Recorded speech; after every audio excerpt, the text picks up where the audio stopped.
Assalamualaikum warahmatullahi wabarakatuh.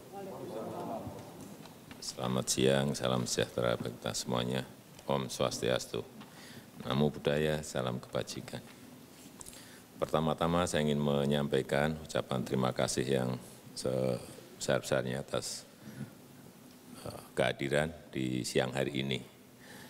Mungkin yang pertama saya ingin berbicara masalah vaksin dulu. Setelah pada tahapan pertama, kita mendapatkan 3 juta vaksin yang kita peruntukkan untuk tenaga kesehatan. Di tahapan kedua ini sudah masuk lagi untuk didistribusikan yaitu 7 juta vaksin yang mulai di pertengahan Februari ini akan kita fokuskan untuk pelayan-pelayan publik, tenaga-tenaga pekerja publik, dan juga di dalamnya termasuk TNI Polri yang banyak berinteraksi dengan publik, kemudian masuk juga wartawan, masuk di sini, kemudian atlet juga masuk, kemudian juga pekerja di kantor juga yang sering berhubungan dengan publik, misalnya di industri jasa keuangan misalnya. Kemudian juga para pedagang pasar yang sering berinteraksi dan memiliki mobilitas yang tinggi. Saya kira ini kita akan dahulukan untuk yang 7 juta. Kemudian pada bulan Maret ini akan keluar lagi, mungkin Maret awal akan keluar lagi yaitu 11 juta. Vaksin yang sama akan kita teruskan untuk ini terlebih dahulu, plus juga yang menjadi prioritas adalah para lanjut usia, meskipun sudah kita mulai minggu yang lalu. Kita kerjakan. Dan mungkin akhir Februari atau awal Maret akan keluar lagi dari AstraZeneca, itu 4,6.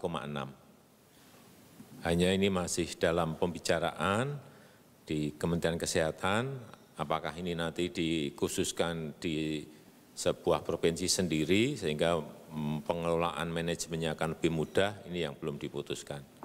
Misalnya AstraZeneca khusus di di provinsi tertentu, karena kalau campur-campur juga karena ini 2 kali semuanya, dan juga kalau saya mendapat informasi kalau yang Astra ini juga suntikan pertama dan kedua itu memakan waktu yang berbeda. Kalau Sinovac itu 2 minggu, kalau AstraZeneca itu 1 bulan sampai 2 bulan. Yang ini juga masih belum jelas, yang 1 bulan untuk siapa, yang 2 bulan untuk siapa. Ini saya kira arahnya ke sana. Dan kita berharap dengan kombinasi antara pembatasan kegiatan masyarakat di skala mikro dan vaksinasi yang terus gencar kita lakukan, vaksinasi pun tidak kita hanya bergantung kepada rumah sakit dan puskesmas, tetapi sekarang kita mulai dalam bentuk massal-massal, seperti kemarin dicoba di Senayan, bagus, tadi pagi dicoba lagi di Tanah Abang, dan di Jakarta ini kita harapkan 3,4 juta terlebih dahulu yang akan dikejar dalam klaster-klaster yang sudah datanya kita miliki. Ini hasil dari pembahasan kita dengan Gubernur DKI, sehingga sudah kita putuskan 3,4. Kita harapkan nanti terjadi herd immunity dan akan menurunkan, kita harapkan laju penularan dari COVID. Nanti juga kita tentukan memang yang diberikan prioritas adalah untuk daerah-daerah yang banyak merahnya,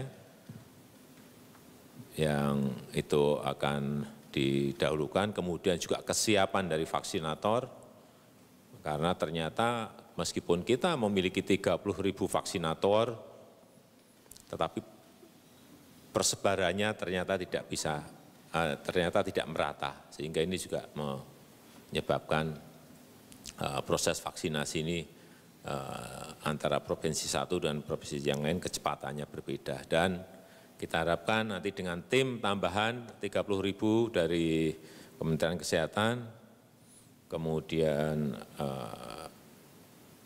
tambahan dari TNI Polri ada 9.000, saya kira ini akan sudah mencapai katakanlah 40.000. Kalau satu orang vaksinator sehari bisa 30, berarti sudah sehari 1,2 juta. Hitungan kita sebetulnya, hitungan gampangnya seperti itu, tapi praktek di lapangannya yang memang ini membutuhkan improvisasi yang baik sehingga angka yang kita harapkan itu betul-betul tercapai. Tapi memang problemnya, yang masih problem adalah jumlah vaksin yang ada.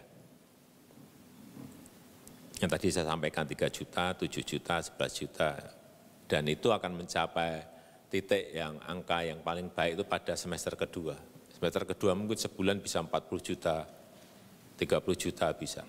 Nah itu masih di bulan-bulan Juni, Juli baru menginjak pada angka-angka itu. Mungkin itu yang berkaitan dengan COVID. Saya kira yang lain-lain kalau nanti ada yang ingin ditanyakan, saya persilahkan. Terima kasih. Ya. Bapak Presiden yang kami hormati. Masukkan ke dalam Mas Ari. Ini. Oh. Iya, oke. Salah satu hal yang sebenarnya kami ingin mengetahui, Pak, adalah bagaimana sekarang mekanisme yang ditentukan oleh pemerintah pusat, Pak, untuk menindaklanjuti vaksinasi ini, Pak. Yakni mekanisme yang bisa memberikan semacam scoring kepada masing-masing provinsi dalam hal penanganan pandemi COVID ini, Pak. Karena salah satu hal yang saya pahami, pemerintah kan sekarang lagi menggalakkan 3T, test, trace, dan treatment. Sementara kalau kita lihat 10 provinsi dengan kontribusi positive rate terendah, Pak. Jadi 10 provinsi yang dengan kasus terendah, Pak, itu test rate-nya angkanya tersembunyi, Pak, misterius. Jadi 10 provinsi dengan angka terendah itu test rate-nya nggak pernah terbuka secara gamblang ke publik. Mereka bahkan salah satu daerah yang kami lihat fasilitas PCR-nya tidak ada hanya ada satu di ibu kota provinsi saja.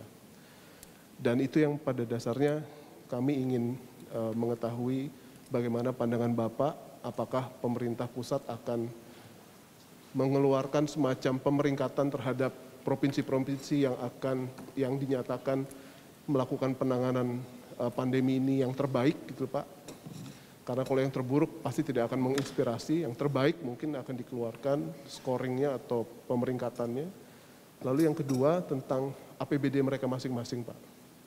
Apakah pemerintah pusat, dalam hal ini pemerintah Kementerian Keuangan, sudah ikut mencoba untuk meneliti bagaimana mereka mengelola APBD-nya masing-masing dalam proses kebersamaan menangani pandemi ini, Pak. Karena ada beberapa indikasi di mana beberapa provinsi itu kok kebersamaannya kurang. Semuanya menunggu drop-dropan pusat dan anggaran APBN. Sehingga itu yang kami ingin dapatkan, Pak. Apakah hal ini sudah Bapak ada di rencana Bapak untuk bisa memberikan pemeringkatan atau menghukum mereka yang pada dasarnya tidak partisipatif dan tidak memiliki semangat kebersamaan. Kurang lebih seperti itu, Pak. Terima kasih. Terima kasih Pak Presiden, Pak Pratik, Bapak-Bapak dan semuanya, Ibu. Kami apresiasi Pak Presiden ketika melihat dalam kurun waktu sebulan terakhir memang kasus aktif ya itu berkurang. Kami sempat takut sebetulnya jangan-jangan ini terus naik terus begitu, tetapi ternyata ada penurunan yang cukup signifikan meskipun kurva secara keseluruhan belum menurun begitu. Dan kami juga mendengar ada rencana PPKM mikro ya Pak sampai tingkat RT. Nah hanya pertanyaan dari kami Pak, kami juga melihat efektivitas vaksin seperti yang tadi dikatakan Pak Presiden itu luar biasa karena tenaga kesehatan terbukti penularannya menurun drastis begitu. Artinya efektivitas vaksin ini luar biasa. Kemudian ada rencana 3T seperti yang tadi dikatakan oleh Mas Arief. Tapi pertanyaan saya begini Pak, ketika PPKM Mikro ini kan sangat powerful ya Pak, karena dimonitor sampai tingkat RT, bahkan ketika RT-nya 5, ada warna dan yang lain-lain. Pertanyaan saya itu bagaimana kami dari media bisa memonitor itu Pak, sehingga ada dashboard dari setiap RT, sehingga itu akan mendorong setiap RT untuk bergerak, berlomba untuk mewujudkan RT-nya itu menjadi RT yang kuning atau hijau gitu. Karena menurut catatan kami Pak, perlombaan saya melihat pendekatan dari pemerintah sudah tepat kali ini Pak. Karena bisa menurunkan, hanya yang menjadi catatan tinggal kecepatannya Pak. Kecepatan. Karena kita berlomba dengan kecepatan virus menularkan itu begitu. Jadi ketika pendekatan PPKM sudah efektif tetapi bisa cepat, kelihatannya mungkin kita bisa menurunkan secara drastis terkait dengan infeksi COVID ini. Mungkin dari saya itu aja Pak, makasih. Baiklah, jadi sebetulnya mekanisme tadi disampaikan oleh Pak Arief, mekanisme provinsi, kabupaten maupun kota itu memang ada kategori-kategorinya, sudah ada. Hanya memang tidak detail seperti yang kita inginkan. Yang kita inginkan sebetulnya sampai RT RW itu, kalau ada datanya dari kabupaten kota itu lebih memudahkan. Kita ini baru sampai kepada kecamatan. Ini yang kita arahkan, mungkin perkiraan kita dalam sebulan 2 bulan ini sudah ketemu sampai ke RT RW. Dan dari scoring per provinsi itulah kemarin saya panggil 55. Ranking paling atas saya panggil duluan. Nih, provinsimu ada kasus aktif seperti ini, angka kesembuhan seperti ini, angka kematian seperti ini. Mestinya harus dilakukan ini, biar kita memiliki pandangan yang sama. Jadi pemeringkatan itu ada. Saya sudah panggil gubernur yang pertama, paling atas, kemudian gubernur yang kedua, ini nanti minggu ini gubernur yang ketiga. Karena memang strategi vaksinasi ini berhubungan erat sekali dengan pemeringkatan ini. Mana yang akan kita kepung terlebih dahulu untuk mencapai herd immunity. Sehingga sekali lagi pemeringkatan itu memang penting sekali buat kita untuk melakukan terutama yang berkaitan dengan testing. Testing ini juga tidak, ya kita ngomong apa adanya, tidak bisa merata. Kayak DKI ini sudah 12 kali dari standar WHO. Yang lain ya sudah, yang standar sudah banyak juga, tapi yang belum juga banyak juga. Oleh sebab itu kemarin kita sampaikan bahwa dalam APBD itu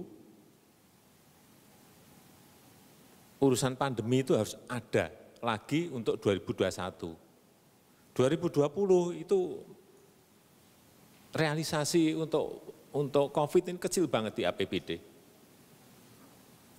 Kecil sekali, sehingga kemarin Menteri Keuangan sudah menyampaikan agar di APBD juga ikut gotong royong, baik nanti dalam bentuk bansosnya, mendukung bansosnya, atau mendukung dari sisi pembelian PCR, antigen dan lain-lain, sehingga masker dan lain-lain, sehingga semuanya tidak tertumpu pada APBN pusat. Kemudian kalau kita lihat kasus aktif karena PPKM skala mikro ini memang pada awal itu saya sempat marah. Ini PPKM ini enggak efektif ini. Angkanya ini saya tunjukkan. Yang turun baru 2 provinsi, yang lain enggak ada yang turun sama sekali. Karena memang kita data dan ininya komplit banget. Kenaikan kurvanya seperti apa, saya tunjukkan semuanya. Sehingga kenapa saya ngomong di awal minggu itu PPKM tidak efektif, ya karena memang kurvanya tidak ada yang melandai turun. Tetapi yang kedua kelihatan sekali sudah turun. Yang ketiga ini turun lagi. Kasus aktif juga kalau kita ingat, mungkin 3 minggu yang lalu, itu masih di angka-angka 14.000, bahkan 15.000. Sekarang minggu terakhir kemarin ini sudah di 8.000, 9.000, 8.000, 9.000, sudah selama seminggu. Hanya kemarin itu, ini lagi ke 10.000. Tapi ini menunjukkan bahwa PPKM Mikro ini kalau memang kita lakukan serius, ini akan memberikan hasil. Karena ini kita juga bukan ini, kita akan tanya ke Menteri Kesehatan India. Saya perintahkan karena di sana bisa terjunnya sekali, tajam. Apa kuncinya kok? Apa yang kita dengar di media-media bahwa mereka melakukan lockdown? Enggak. Ternyata mereka melakukan lockdown mikro lockdown. Yang dilakukan ya ini. Yang awal-awal sebenarnya saya sudah sampaikan PSBB skala mikro ini karena nggak efektif. Wong yang merah itu satu RT kok, yang di lockdown satu kota, di PSBB kan satu kota. Ekonominya dong yang kena. Kalau yang kena satu kelurahan ya sudah satu kelurahan itu aja yang diisolasi, dikarantina, tapi bukan satu kota dong. Itu yang dilakukan India. Meskipun awal-awal India itu lockdown total, sehingga kok India sekarang ganti ini, karena strateginya sama, PPKM skala mikro. Itu yang kita pakai untuk. Jadi kita itu kalau ada hal-hal yang di negara lain itu berhasil kita juga, tapi yang nggak mungkin kita niru yang negara kecil yang gampang. Kita ini negara gede. Jadi kembali lagi. Ke kasus aktif memang kelihatan berkurang dan ini terus saya melihat kekuatan kita itu memiliki desa yang ada RT RW-nya dan di situ ada yang namanya Babinsa dan Babin Kaptipas. Ini yang semua perangkat itu yang kita pakai sekarang ini. Dan memang kalau nanti kita di dashboard kita sudah sampai ke level RT itu memudahkan sekali Pak. Satu RT itu berapa sih yang kena katakanlah 2 tahun langsung dikurung udah 2 minggu itu aja sembuh. Nah sudah, buka lagi udah aman. Tapi ya itu memang harus levelnya level mikro, jangan sampai kita mau lockdown satu kota padahal yang terkena hanya misalnya 5 RT kan nggak lucu juga. Dari angka-angka yang kita lihat di Jawa Tengah kemarin yang sudah disuntik vaksin, itu kelihatan sekali dropnya, angka kematian untuk nakesnya drop sekali. Nah ini kita harapkan juga sama, yang non nakes kalau sudah nanti kita suntik, ini akan menurunkan kasus aktif yang ada di sebuah daerah. Saya kira pendekatan kita itu. Dan juga tadi saya sampaikan di awal bahwa memang vaksinasi ini pendekatan kita adalah pendekatan herd immunity, pendekatan klaster, pendekatan kelompok-kelompok yang memiliki mobilitas tinggi, interaksi tinggi. Ini kita dahulukan. Bukan karena yang lain tidak penting, enggak. Karena memang kita ingin mendapatkan kekebalan komunal yang maksimal. Kemudian mengenai distribusi vaksin, saya kira kalau yang pertama dulu memang kita ratakan dari Sabang sampai Merauke, ini pun juga akan tetap kita ratakan dulu. Saya nggak tahu persentasenya nanti Menteri Kesehatan, tetap semua provinsi diberi semuanya, tetapi yang kita berikan skala prioritas dan apakah kita nanti akan mendapatkan vaksin semuanya? Ya. Karena hitungan kita terakhir kemarin 182 juta yang harus kita vaksin itu memerlukan vaksin kurang lebih 426 juta.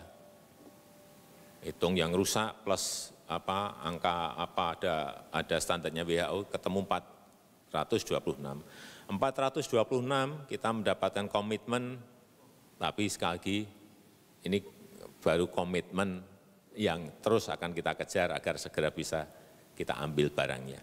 Jadi karena rebutan 215 negara juga bukan sesuatu yang gampang. Kadang saya harus telepon presidennya, ya saya telepon pemegang otoritas untuk kesehatan. Tadi pagi saya mendapatkan kabar bahwa 4,6 juta dari AstraZeneca akan datang di akhir bulan atau awal bulan depan ini. Kemudian mengenai testing. Testing itu kalau menurut standar WHO untuk Indonesia ini 38.000 cukup.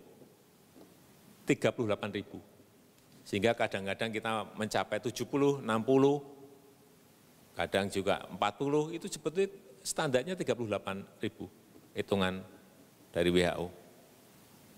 Jadi jangan didorong-dorong terus, enggak apa-apa sebetulnya kita mengejar tinggi enggak apa-apa, tetapi rata, jangan sampai hanya di DKI saja. Mestinya semua provinsi itu standarnya standar WHO ketemu sudah, itu yang terus konsisten kita lakukan. Yang paling penting tepat sasaran. Nah ini kita ini testingnya tidak seperti itu. Ada satu orang yang dites misalnya sampai 10 kali karena sering harus ketemu saya. Nah, itu dites terus. Yang sebetulnya bukan itu. Tes itu yang kira-kira yang memang sasaran betul. Kemudian yang di tracing kita ini juga di lapangan belum baik. Karena tracer yang benar kita baru memiliki 5.000. Padahal standar kita yang benar minimal itu 50.000. Ini yang kurang-kurang seperti ini yang ini kita kejar terus. Sehingga kemarin kita sudah pelatihan untuk tracer dari Polri dan TNI untuk mempercepat saja. Ya kalau yang tracer yang ada juga banyak, tapi yang standar tracer betul itu angka yang tadi saya sampaikan. Ada mungkin lebih dari 100.000 yang tracer itu mungkin juga sudah lebih dari, tapi itu bukan kadang-kadang kan, yang di tracing itu sebetulnya kan, yang kontak minimal 15 sampai 30 yang dikejar itu. Tapi kadang-kadang kan kita tracingnya itu hanya gak di jalan. Nah itu udah enggak pas betul. Ini yang hal seperti ini yang terus saya sampaikan bolak-balik. Ini ada yang enggak benar yang perlu diluruskan. Kemudian di bulan puasa. Bulan puasa mungkin kita tetap akan vaksinasi yaitu di malam hari. Akan kita lakukan vaksinasi tetap di malam hari. Kemudian yang kedua yang di siang hari yang daerah-daerah yang non-muslim. Akan kita lakukan tetap di bulan puasa. Dan mengenai mudik ini masih dibicarakan dengan antar Menko, apakah seperti tahun lalu, tetapi dari 4 kali kita memiliki libur panjang, long weekend dan libur panjang kemarin, semuanya naiknya lebih dari 40%. Ini yang terakhir yang belum kelihatan. Tapi yang tahun baru dan sebelumnya itu lebih dari 40%. Ini enggak akan, saya sudah ngomong jangan diulangi lagi udah. Jangan diulang lagi, kita udah 4 kali mengalami, kalau kita ulang lagi kebangetan kita. Hanya modelnya seperti apa itu yang belum bisa kita sampaikan mengenai mudik. Yang berkaitan tadi dengan sosialisasi, ya betul memang, ini memang vaksin ini sosialisasi kita memang hanya menjelaskan vaksin itu aman. Vaksin itu halal. Ternyata dari yang kita lakukan ke pedagang pasar, 10 pedagang yang kita tanya, yang mau divaksin hanya 3. Yang 7 enggak mau. Tapi saya lihat tadi, waktu di Tanah Abang, semuanya berbondong-bondong. Karena begitu yang 1 berani, yang 2 berani, yang 3 berani, yang lain ngikuti. Ini yang bagus di situ. Tadi saya lihat, dan waktu saya masuk juga bersorak-sorak karena senang, karena senang divaksin dan karena senang mungkin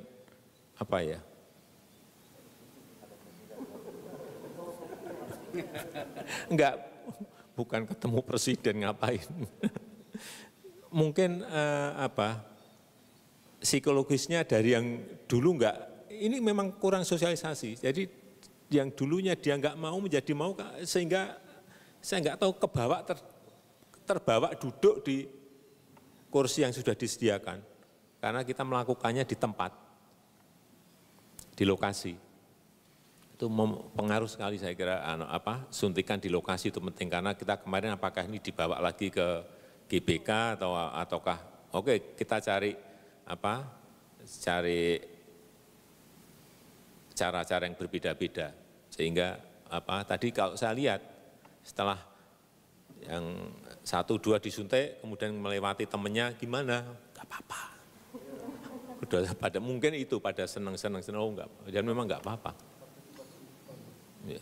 Saya kira nanti dari ini saya kira kampanye dari mulut ke mulut akan muncul menurut saya karena kita jelasin itu kan juga kita jelasin di medsos mereka nggak buka medsos kita jelasin di TV ya mereka pas nggak lihat TV kan juga sulit kadang-kadang tapi memang betul sosialisasi itu memang kurang benar.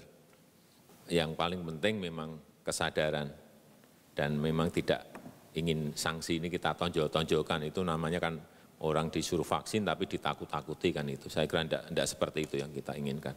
Kesadaran yang baik saya kira yang diperlukan. Pak, kalau vaksin merah putih gimana Pak?